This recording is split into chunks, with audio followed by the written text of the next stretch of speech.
या तो अस्वस्थ होते हैं या मर जाते हैं। मेरा कहने का मतलब ये है कि सफलता चाहे किसी में भी हो, छठी में हो, साथी में हो, आर्टी में हो, खेलों में हो, डांस में हो और किसी में हो, हर सबका फुटबॉल, सफलता की फुटबॉल एक साथ एक जैसी पड़ती है। सब में प्लेटफॉर्म की जरूरत पड़ती है, सबकी जो है ना, सब में एक जैसा ख्वाब देखना पड़ता है, सब में उस ख्वाब को जीना पड़ता है। एक आदमी ने कहा कि पहले सपना देखिए, किसी चीज का सपना देखिए, उस सपने को जियोगे, उस सपने को अपनी रगों में उतरने दो, उस सपने को अपने हार्ट में, अपने खून में, अपने दिमाग में, जहन में, जहां भी उसको आप जाने दे सकते हो, वहां उस सपने को जाने दो, जाने दो उसको, पूरे शरीर में उसको फैलने दो, जैसे कोई जहर फैल रहा है, पूरे शरीर में उस सपने को उतरने दो और फिर उस सपने को ही जियो। सपने को ही देखो, सोते जागते उठते बैठते, मैं तो मेरिट आ रहा हूं, मैं तो मेरिट आ रहा हूं, यही देखो बस। जिस दिन आपने ये देखना शुरू कर दिया, ये परमात्मा, ये परम पिता परमेश्वर बेटा आपकी हेल्प करना शुरू कर देगा, आपको वो चीजें मिलने लग जाएगी जो आपने सपने में देखी। अब क्यों किया हमने ये कार्यक्रम, क्यों, इसका उद्देश्य मैंने एक दिन कर भी कहा था, मैं इसका उद्देश्य आपको बताऊंगा। इसका देखिए, सब हो सकते है कि दुनिया में स्वार्थ के बिना कोई चीज नहीं होती है। आज यही सेमिनार अगर किसी और व्यक्ति की होती और तो मैंने ये कहा जाता कि 500 रुपए के टिकट लगेंगे, तो हो सकता है आप मेरे 2-4 बच्चे जिनको लगेगी यार सेमिनार से फायदा होता है, वो 500 रुपए के टिकट लेके भी वहां जाता। अब फ्री सेमिनार रखी गई है, इसका मतलब ऐसा तो दुनिया में कुछ होता ही नहीं, फ्री तो मिट्टी भी नहीं मिलती है? तो फ्री नहीं है सेमिनार। अब मैं आपसे सबसे ज्यादा थोड़े पैसे मांगूंगा, पसीने आ गए मुझे पता, 3-4 बच्चे है ना, उनके हालत खराब हो रही है, बोला पहले तो मैं बताता ही। अब जो बच्चे आए ना, उनसे सबसे मैं पैसे मांगने वाला हूं। कितने बच्चे पैसे देने के लिए तैयार है? लेकिन बेटा मैं आपसे पैसे नहीं मांगूंगा, मैं सिर्फ एक चीज मांगूंगा आखिरी में आपसे। अगर सुनो एक बात मेरा बता दी, एक चीज आपसे मांगूंगा, जिंदगी में अगर आप कुछ बढ़ जाओ, लाइफ में अगर आप कुछ बढ़ जाओ, लाइफ में बढ़ोगे, वैसे 100% बढ़ोगे। ऐसी अगर 4 सेमिनार होगी तो मैं कह रहा हूं 100% सारे बढ़ जाएंगे। देखना, सबकी क्लास में गुरुजी नहीं रहेंगे तो भी ऐसे रहेंगे बच्चे जैसे क्लास में। अभी सुपरवाइजर की बात बताऊं बाबू, हेमेंद्र जी सर गवाह इस बात के। जयपुर में हेमेंद्र जी सर जब पढ़ा के और निकल जाते और मैं नागरिक मैं और नागरिक तो 15 मिनट या आधा घंटे तक बच्चे और बच्चियां क्लास में बिना किसी डायरेक्टर, बिना कोई संभालने वाला, बिना कोई क्लास लेने वाला उनके रहते थे। लेकिन जब जाते थे ना तो सारे बच्चे पढ़ते हुए मिलते थे, बच्चियां आगे बड़ी बड़ी पढ़ती मिलती थी, बच्चे पीछे बैठे बड़े, कोई शिकायत कभी नहीं है। क्यों? क्योंकि पहले दिन से उनको मोटिवेट करना चालू कर दिया हमने, पहले दिन से उनको ख्वाब दिखाना चालू कर दिया था। अब उनमें से कई बच्चों ने आगे अपनी अपनी बातें कही, वो मिनिस्टर कहे ज्यादा बढ़िया रहेगा मेरे हिसाब से, क्योंकि मैं कहूंगा तो अपना मुंह मिट्टू बनना हो जाएगा। सर प्लीज, चलो मैं कह सर कह रहे हाथ में कह दो, सर झूठ बोलूंगा ना तो सर खड़े होकर रोक देंगे। लेकिन मेरे को यहाँ हम जो है ना ऐसे ब्रदर बात कर रहे हैं, कोई बड़ा छोटा नहीं है, भाई है सारे। जहां भी लगे ना भाई गुरुजी ये बात तो वहां नहीं हुई थी, प्लीज ठहरिए, इधर उधर देखिए कहीं गाड़ी तो नहीं आ रही है, नहीं आ रही तो रेलवे लाइन क्रॉस कर लो, ठीक है, ऐसे करना है। तो मैं आपको बता रहा हूं, एक बच्चा आता है, एक बच्चा उठ गया, मैंने कहा बेटा आज बड़ी बड़ी बातें को। एक बच्चा आता, सर मैं थोड़ा सा कहना चाहता हूं, मैं गोविंदगढ़ का हूं, क्या बोलते था मंडी नहीं अभी वो था नेता देवंदा, मेरा मैं नाम भूल गया, कृष्ण कुमार देवंदा ऐसे बच्चा है। उसने कहा सर मेरा नाम ये फलाना फलाना देवंदा है, मैं गोविंदगढ़ का रहने वाला हूं और आज से 2 महीने पहले मेरी स्थिति ये थी कि मैं इलेक्शन में चोरों के साथ रोता फिरता था, चोरों के साथ ऐसे एंजॉय करना, ये करना, वो करना, घूमना फिरना, ये करना है ना, ऐश करना, शाम को शराब भी लेना, दिन में घूमना, पैसे इकट्ठे करना, ये नेता ही करना। लेकिन जिस दिन से आपकी क्लास ली है मैंने 2 दिन, भाई मोटिवेशन से क्या होता है इसका मैं नमूना बता रहा हूं, और वो भी कोई गांधी जी के टाइम की बात नहीं कह रहा हूं, पहले मैंने महाभारत की बात कही थी, गीता वाली, वो नहीं कह रहा हूं, मैं वही बात कर रहा हूं जो सर और मेरे, मैं तो हम दोनों गवाह है। और गवाह वो बच्चे जो 125 बच्चे वहां पढ़ते थे जयपुर में। एक बच्चे ने कहा सर मैं जब मैं आपकी क्लास लेने आया तो मुझे ये था कि शायद मैं क्लास ज्यादा नहीं ले पाऊंगा, 2-4-5 दिन पढ़ूंगा, फिर मेरे इलेक्शन आ रहे हैं, इधर चुनाव आएगा ना, कल चुनाव है, आपको ध्यान होगा, तो चुनाव में मुझे नेतागिरी करनी है। लेकिन सर मेरे से गलती ये हो गई कि मैं यहां पढ़ने आ गया, मेरी नेतागिरी छूट गई। मैंने कैसे? सर मैंने भगवान की कसम खा कह रहा हूं, मेरे माता पिता की कसम खा कह रहा हूं, मैंने सिम बदल ली और मैंने दूसरी सिम ले ली और किसी को अपने नंबर दिए ही नहीं। अब मैं पढ़ता हूं और जब से मैंने पहली क्लास ली है उससे लेके आज तक मैंने आपकी एक भी क्लास मिस नहीं की है, और मुझे याद आया कि वास्तव में वो बच्चा किसी भी क्लास में मिस नहीं रहा। उसने कहा सर मेरी जिंदगी बदल गई, पहले मैं ऐसे रहा करता बेवकूफों की तरह, अजीब सी मेरी कहानी थी, लेकिन पता नहीं आपने मेरे अंदर क्या जादू कर दिया। इसके बाद में एक बच्ची आती है, 2 बहनें पढ़ती थी, वो छोटी बहन बड़ी बहन ने बीएससी की थी जोगनेर से, छोटी बहन सेकंड ईयर में पढ़ रही है, और आसुपुर की वो बच्ची, अगर आप कोई मीना कंवर क्या नाम है कंवर है, कोई राजपूत है। तो उन बच्चियों ने, बड़ी वाली बच्ची ने कहा सर मैं भी 2 शब्द कहना चाहती हूँ, मैं आईटी में, हमारे ज्यादा परिवार के ज्यादा अच्छे हालात नहीं है, मैं फीस जमा कराने में दोनों बहनों की फीस जमा नहीं करा सकती थी, इसलिए मैंने ये सोचा भाई मैं बीएससी की हूं, मैं खुद पढ़ लूंगी, छोटी बहन का एडमिशन करा के आ जाती हूँ। तो मैं आई तो एडमिशन कराने की, लेकिन मैंने सोचा क्लास ले लेती हूँ, मैंने सोचा क्लास ले लेती हूँ, तो आई तो क्लास ले लेती हूँ, बस मेरे से वही गलती होगी सर। उस दिन आपका मोटिवेशन सेमिनार था और मैंने फैसला कर लिया, वही उसी वक्त फैसला कर लिया कि मैं भी पढ़ूंगी और मेरे बहन को भी पढ़ाऊंगी, दोनों पढ़ेंगे। मैंने ये फैसला कर लिया कि हम दोनों बहनें पढ़ेंगी और गुरुजी से विनम्र निवेदन कर लेंगे भाई थोड़ा सा हम फीस कम देंगे, अगर गुरुजी मान जाएंगे तो ठीक है, नहीं तो मैं पूरी फीस देके पढ़ूंगी। उस बच्ची के सब थे, आसुपुर की बच्ची है। एक और आता है, एक आता है बलराम पाजी आते हैं, वो हनुमानगढ़ गए, बोला सर मेरा नाम बलराम है, मैं हनुमानगढ़ से आया हूं और मैंने जो है ना इससे पहले पंजाब में नौकरी की है, 25,000 मेरे को मिलते थे, मैं सुपरवाइजर की कोचिंग करने आ गया और मेरे को लोग ये कहते भाई तेरा बलराम नाम क्यों है? मैं उनको कहता भाई बलराम है मेरा नाम। तो लोग कहते हैं बलराम क्या होता है? बोला कृष्ण का भाई होता है बलराम। बोला कृष्ण तेरा क्या संबंध है? तो मेरे को ये बातें उस बच्चे की अक्सर उसने कहा सर मैं ये कहता हूं उनको कि बलराम और कृष्ण का वही रिश्ता होता है जैसे हवा का पंखी से। क्या उदाहरण दिया, क्या मस्त उदाहरण दिया। फिर उसने कहा सर मैं जब आया तो मुझे था भाई यार चलो ठीक है देख लेते हैं, कर लेते हैं 2-3 दिन है, लेकिन जब मैं यहां से पढ़ रहा हूं अब मैं उसने सबने ये कहा था, जितने बच्चे कम से कम 50 बच्चे बोले बेटा हुआ, सबने ये कहा था 9 बजे चला हुआ कार्यक्रम 2 बजे पूरा हुआ था। उन्होंने सबने ये कहा था कि गुरुजी अगर जिंदगी में मैं सुपरवाइजर नहीं पढ़ पाया तो ये मेरी कमी रहेगी, आपने वास्तव में, और मैं तो पढ़ के ही दिखाऊंगा, पढ़ नहीं पाए तो किसी ने 2 बच्चों ने कहा था कि तो मैं तो पढ़ गया था सुपरवाइजर, मुझे कोई नहीं रोक सकता, मैं तो 101% बढ़ गया, मेरी तो जिंदगी सारी सिस्टम ही चेंज हो गया। एक जाकर से आगे खेलवास स्टूडेंट रहे, उसके मित्र थे, वो कह रहे सर मैंने जहां भी फीस जमा कराई 11 दिन से ज्यादा नहीं पढ़ा, लेकिन पहली कोचिंग क्लासेज है जिसमें मैंने कंप्लीट क्लास ली।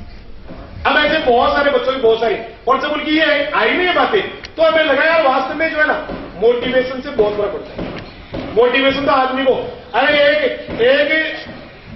गिरे हुए अमिताभ बच्चन को वापस महानायक बना सकता है मोटिवेशन उस अर्जुन को तैयार कर सकता है जिसने हथियार रख दिए, नहीं मैं अपने पितामह को नहीं मार सकता, गुरु को नहीं मार सकता। मोटिवेशन में तो बहुत ताकत होती है। मोटिवेशन तो बेटा वास्तव में दुनिया को हिला सकता है मोटिवेशन से आदमी। और मोटिवेशन करने के लिए है अगर घर में कोई एक आदमी मिल जाए ना घर में, तो मैं कह रहा हूं सारी दुनिया वो उस घर का जो है ना कल्याण हो सकता है। मोटिवेशन तो बहुत बड़ी ताकत है बेटा। मोटिवेशन के बिना तो मैं आपसे भी अपनी बात पे आता हूं कि मैं आपसे पैसा नहीं मांग रहा हूं, मैं आपसे ये कह रहा हूं अगर जिंदगी में आप बहुत ऊंचे निकल दो, कभी बड़े बढ़ दो, कभी बड़े बढ़ दो, आखिरी लाइन मतलब आगे समय चल रहा है, जब आप जिंदगी में कुछ बन जाओ, कोई अधिकारी बन जाओ, आपके पास आपकी जरूरत से ज्यादा पैसा आ जाए, आपके पास आपकी जरूरत से ज्यादा पैसा आ जाए तो किसी भूखे को पेट भर खाना खिला देंगे।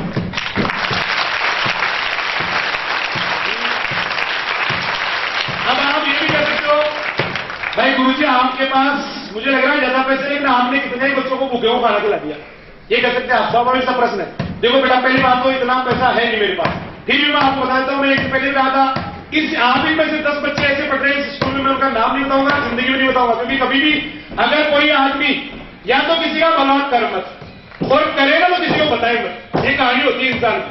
अगर किसी का भला करके वो ढिंडोरा पीटता मेरे भाई ये किया मैंने वो किया। जब से स्कूल की स्थापना हुई है भगवान मुझे 10 बच्चे ऐसे देता है जिनकी वास्तव में स्थिति इतनी खराब होती है कि वो 1 रुपया भी नहीं दे सकते, लेकिन पढ़ना सबका अधिकार है बेटा। और हर साल 10-5 बच्चे हॉस्टल में या बिना हॉस्टल, मैं कोशिश करता हूं भाई उनका कैसे भी, कोचिंग में भी ऐसे बहुत सारे बच्चे थे सुपरवाइजर हैं, मतलब बहुत सारे बच्चे, आप मानोगे नहीं, 1-2 बच्चों को तो मैंने जेब से निकाल दिया और कई बार तो भाई ये ले बेटा तेरी जरूरत है। भगवान का समय कह रहा हूं जब भी कोई जरूरतमंद लगता है, अब आप ये चाहो भाई सारे हम जरूरतमंद है, हमारे सारों की स्थिति खराब है, तो बेटा ये तो संभव नहीं है, ये तो संभव नहीं है। लेकिन जहां जहां लगा भाई हाँ मैं इसका भला कर सकता हूं, और भला करने में बहुत आनंद आता है, ईमानदारी से कह रहा हूं बहुत आनंद आता है भगवान के साथ। किसी का भला करके जब शाम को घर जाता हूं ना तो यूं लगता है जैसे मैंने एक बच्चे की कहानी बताई थी आपको, एक बच्चे के घरवाले उसके पिताजी, वो तो कैसे सबको बताई देता हूं, एक बच्चा उसके पिताजी जो है ना लकवा था उनको, पूरे साल बेटा उनसे हमने फीस नहीं मांगी, 1 रुपया नहीं मांगा, उसने कहा सर लकवा है हम इतने पैसे दे देंगे, ये कर देंगे, मैं दे देना है, कभी नहीं कहा। और बच्चों को कैसे कहा फीस नहीं ला चल, तेरे पापा से बात कर, ये कर, वो कर, ले जा। उस बच्चे को भी नहीं कहा। फिर लास्ट में एक दिन आए कोई टीसी लेने के लिए, तो उन्होंने कहा सर टीसी। मैंने कहा भाई कुछ फीस जमा करा दे, मैंने ऐसे कह दिया। तो उन्होंने मुझे ये भी नहीं कहा मैं कराऊंगा नहीं कराऊंगा, वापस चले गए। उसके 15 दिन बाद में 2 आदमी आते, दूसरे ही हो, बहुत अच्छे इंसान है, मैं उनको बुरा नहीं कहूंगा। वो आदमी आके मेरे को बोले सर ये 5000 रुपए है उस बच्चे के, आप उसकी टीसी दे दो। तो मैंने कहा कौन से बच्चे के? कहा सर उस बच्चे के। फिर उन्होंने ये तो याद है तो ठीक था, लेकिन उन्होंने एक और बात कह दी। कहा सर ये 5000 रुपए है ना, ये इन्होंने दिए तो 7 है मेरे भाई, बाद में कभी ये दे देगा बच्चा अगर। तो फिर मेरे जब मैंने उनको पैसों को लेके जेब में डाला ना, भगवान के समय अगर मैं झूठ बोल रहा हूं तो साला मेरे ऊपर ही टूटी गिर जाए। मैंने कहा सर जब आपने, आपका जो दिमाग का बोझ था, आपकी जो पीड़ा थी, वो आपने इनको दे दी, उधार दी या कैसे भी दी, और उस पीड़ा को आप मेरी जेब में डाल रहे हो, मैं नहीं लूंगा। मैंने ईमानदारी से कह रहा हूं 5 मिनट तक जेब में डले रहे, फिर मेरी वापस निकाल के मैंने कहा ये लो। नहीं नहीं सर नहीं, इतना तो आपको लेना ही पड़ेगा, 5000 तो लेने पड़ेंगे, जहां 17000 रुपए हो रहे हैं 5 नहीं लोगे। मैंने कहा चाहे उसके तो 1 लाख रुपए हो रहे होंगे, लेकिन मैं नहीं लूंगा वो पैसे। मैंने वापस जेब डाला। ये गवाह है सर, राम प्रसाद सर इस बात खुद ने कहा गया आपकी सर पर बेटा, ये रहे खड़े हो गए एक बार राम प्रसाद सर के सामने की बात है बेटा, मैं ऐसी कोई बात नहीं करता हूं जिसके पीछे में कारण है। आप मुझे कुछ नहीं किया। राम प्रसाद सर बैठे थे, फिर राम प्रसाद जी सर बैठो, राम प्रसाद जी सर का पता है सुबह मेरे पास क्या मैसेज है? यू आर ग्रेट सर, है ईमानदारी से कह रहा हूं मेरे राम प्रसाद जी सरकार सुबह उठते ही मैंने मैसेज देखा, उनका मैसेज लिखा हुआ था यू आर ग्रेट सर। मैंने कहा जीली जिंदगी यार, जब मेरे छोटे भाई ने मुझे ये कह दिया यू आर ग्रेट सर, मुझे ग्रेट कह दिया और क्या चाहिए साला यार, क्या चाहिए मुझे? वास्तव में ईमानदारी से कह रहा हूं, मुझे इतनी खुशी हुई उस एसएमएस को पढ़ के, साला जैसे कोई मैंने 50 लाख रुपए कमा लिए। तो ये चीजें बेटा जिंदगी में जिस दिन आप कुछ बढ़ जाओ ना, क्योंकि आप में तो हो सकता है कई बच्चे ऐसे हो जिन्होंने गरीबी नहीं देखी, मैंने बहुत गरीबी देखी बेटा। मैंने बलराम जी ने बहुत संघर्ष किया, पूरे राजस्थान में मोटरसाइकिल चक्कर लगाए हम दोनों भाइयों, पूरे राजस्थान में चक्कर लगाए। ये राजधानी जो है ना, ये हमारी राजधानी ऐसे नहीं बनी बेटा, इस राजधानी को बनाने के लिए न जाने कहां से पत्थर लेके आए, न जाने कहां भीलवाड़ा मोटरसाइकिल लेके जा रहे हैं, गंगानगर मोटरसाइकिल लेके जा रहे हैं, भरतपुर मोटरसाइकिल लेके जा रहे हैं, न जाने कहां दोनों भाई। पहले मैं जाया करता था, पिछले 4 साल से बलराम जी जाते हैं, कहां से कैसे जो है ना पत्थर ला के इस राजधानी को बनाया बेटा, और इतना मजबूत बनाया है कि कोई भी दुनिया का तूफान जो है इसको हिला नहीं सकता, क्योंकि इसमें पूरा पैसा ईमानदारी का लगा बेटा। कहीं से मैंने किसी से चिटिंग नहीं की, कभी चिटिंग नहीं की। हाँ एक बेच का जरूर मैं गुनाहगार हूं, मैं आपके सामने आज स्वीकार कर लेता हूं। एक बेच ऐसा आया था बेटा, घनश्याम वर्मा भैया जिसमें पढ़ते थे, ये फोटो लगी है उधर दबगी फोटो, उस बेच का मैं गुनाहगार हूं। मैं कई बार उसके बेच के बच्चे मिलते थे उनके सामने हाथ जोड़ लेता हूं, भाई मैं गुनाहगार इसलिए हूं क्योंकि मैं पूरी प्रयासों के बावजूद एक बढ़िया केमिस्ट्री के फैकल्टी की व्यवस्था नहीं कर पाया। मैं आज आपके सामने उस बात को लगे, मैंने पूरे प्रयास किए, मैंने बहुत सारे लोगों को लेके आया, मैं उनको शिवपाल चित्रवाल को, कई सर को सारे लोगों को ध्यान है जो पहले से है, शिवपाल चित्रवाल को लेके आया, तो कोई स्कूल वाले हैं जो अपने में बढ़िया समझते अपने आप को, उन्होंने फिर ले गए उनको। मैं किसी और को लेके आया 2 घंटे 1 घंटे के लिए, फिर लास्ट में एक गुरुजी लेके आया, लेकिन वो काम ही चला। मैं आज तक अपने आप को माफ नहीं कर पाता हूं। उस बेच का कोई बच्चा मिल जाए ना तो भगवान की कसम मैं अपना रास्ता बदल लेता हूं। वो बच्चा मेरे को दिख जाए ना उस बेच का कोई बच्चा है, उस बेच में बता दो कौन कौन बच्चे पढ़ते हैं, आप हो सकता है उन बच्चों को। उस बेच में था एक मुकेश कुंडक, उस बेच में था एक वो चारनवास का बच्चा, इसका कोमल का भाई, क्या नाम बेटा? आनंद सिंह। उस बेच में था गोविंद बिजारनिया। उस बेच का मैं गुनाहगार हूं। अगर आप उनके भाई बहन है या आप में से कोई बेटा, तो बेटा मैं आप सबके सामने हाथ जोड़ के माफी मांग रहा हूं। मैंने अपनी तरफ से पूरे प्रयास किए थे, क्योंकि मैंने जब से कोई भी काम चालू किया है उसमें बेटा मैं कभी भी अपनी तरफ से ये नहीं सोचता हूं भाई 2 रुपए मेरे बच जाए। भगवान नहीं करे कभी ऐसा होगी कोई टीचर आपको पढ़ा रहा है और कभी मैं सोच रहा हूं टीचर बढ़िया है और गुरुजी ने इनको मना इसलिए कर दिया कि ये पैसे ज्यादा ले रहे हैं, कभी नहीं कहा बेटा, और नहीं कहूंगा। भगवान मुझे इतना योग्य कर दे कि जितना जो मांगे ना उसको मैं उतना ही दूं, लेकिन वो भी हमें उतना ही दे जितना हमें चाहिए, वो भी हमारी भूख मिटे।